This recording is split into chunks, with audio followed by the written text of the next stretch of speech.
이렇게 오늘 시장의 특징주들을 함께 훑어봤는데요. 박준영 운용령님이 보시는 오늘 시장의 특징주 어떤 종목인가요? 예, 오늘 그 송원산업을 가지고 나왔습니다. 네, 특징주로 송원산업 들고 와주셨습니다. 지난 6월부터 이 최대 주주의 지분 매각설이 나오면서 주가가 상승했던 종목인데 주가가 잠시 조정을 받나 싶다가 오늘 다시 급등을 했습니다. 오늘 특징주로 송원산업을 꼽아주신 이유 그리고 투자 포인트까지 함께 짚어주시죠.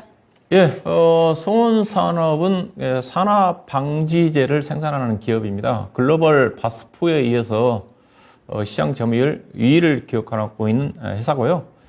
산화 방지라는 것 자체는 이제 플라스틱 중심의 쪽에 첨가제 성격으로 이제 안정제라고 좀 보시면 될 것 같습니다. 그래서 이 회사가 매각을 지금 앞서 얘기했다시피 최대 주주가 지분 약 35.6% 정도인가요? 가지고 있는데 지분을 전량을 매각을 추진한다는 내용이 아마 6월 초 정도에 나왔고요. 그 이후에 아마 주가 급등한 이후에 좀 사그라들다가 다시 매각 이슈가 부각되고 있는 게 아닌가 생각이 좀 되는데요. 매각을 추진한 이유 자체는 아무래도 이제 이게 플라스틱이다 보니까 플라스틱이 비환경적인 그래도 산업이다 보니까 이 부분을 고려해서 최대 주주가 매각을 하는 게 아니냐 뭐 그런 얘기도 좀 들리고 있는 것 같습니다.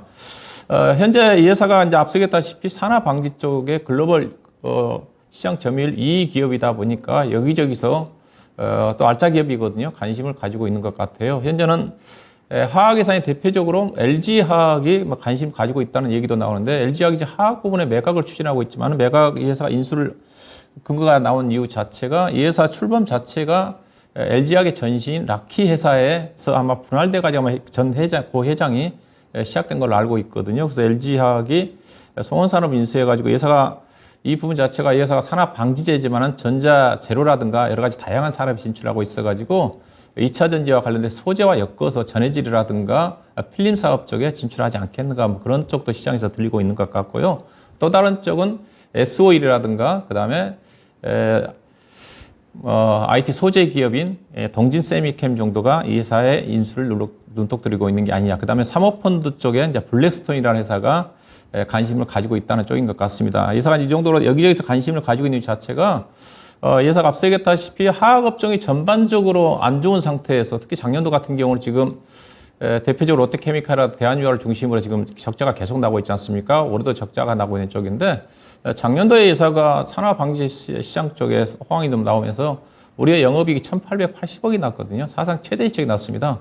회사 화학업황이 안 좋음에도 불구하고 최대 시적이 나온 이유 자체가 이 회사 자체는 산화방지 부분 자체가 앞서 얘기했다시피 글로벌 2위 기업이고 산화방지 자체는 석유화 가동률이 증가되면 증가될수록 제품 수요가 증가되는 쪽이거든요. 전반적으로 화학업황이 안 좋은 것 자체는 가동률 문제가 아니라 여러 가지 증설에 따른 공급 과잉 때문에 업황이 안 좋은 거거든요. 그래서 회사는 상대적으로 화학업황이 안 좋다 한다 하더라도 실적이 상대적으로 계속 나올 수 있는 종목입니다. 그래서 작년도부터 대한유화라든가 롯데케미칼 사는 것보다는 송원산업이 화학업종의 어떤 탑픽이 좀 되지 않겠나 얘기하고 있는 쪽인데 만약에 이 회사가 작년 실적으로 본다 한다면 화학업황이 좋았었으면 주가는 아마 4, 5만 원 정도 갔을 겁니다. 다만 화학업황이 안 좋다 보니까 이 종목이 작년도에 주당 EPS가 5천 원 정도 나옴에도 불구하고 주가가 3만 원을 돌파를 못했거든요. 그래서 업황이 좋아지고 충분히 또 회사가 아마 앞서 인수한다 하더라도 워낙 알짜 회사이기 때문에 충분히 중견그룹 이상에서 아마 인수할 가능성이 커 보이거든요. 그런 측면에서 충분히 주가는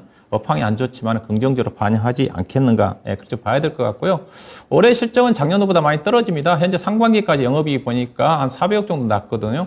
작년에 비해서 아마 실적 자체가 반 정도 줄어들 것 같은데 앞서 얘기했다시피 대한유화라도 롯데케미칼 적자 국면에서 계속 이익이 나고 있는 회사이기 때문에 화학업황이 좋아진다 한다면 더 이익 성장이 가파르게 전개될 수 있다는 측면에서 화학업종 쪽에서는 여전히 매각 제로도 있기 때문에 송원산업을 눈여겨볼 필요가 있지 않겠는가 그렇게 말씀을 드리도록 할 거고 오늘 수급의 주체는 보니까 외국인 투자가들이 한 20만 주 가까이 주식을 좀 샀네요. 개인 투자가들은 매도를 했는데 근데 앞서 얘기했다시피 회사가 그런 또 제로도 있고 실적이 상당히 좋음에도 불구하고 주가가 못 간 이유 자체가 화학업황에 대한 부정적 인식과 더불어서 그 영향을 미치고 있는 것 같고요. 그 종목은 대체적으로 보게 되면 17,800원 아래대에서는 거의 바닥인 것 같고요. 재료가 나오면 22,000, 23,000원 정도 올라가는 흐름인데 앞서 매각 이슈가 긍정적으로 나온다 한다면 충분히 기업의 펀드멘탈 자체가 워낙 탄탄하기 때문에 우상향할 수 있지 않겠는가. 그런 관점에서 화학업종에 관심이 있으신 분들은 송원산업을 여전히 관심 종목으로 보고 접근할 필요가 있지 않겠는가. 좀 말씀 좀 드리도록 하겠습니다. 네, 특징주로 송원산업 만나봤습니다. 화학 업종 중에서는 알짜 기업이다라는 말씀 함께 해주셨습니다. 이 지분 매각과 인수에 관한 뉴스들 함께 체크를 해보시면서 관심이 있으신 분들은 투자 전략 잘 꾸려가시면 좋겠습니다.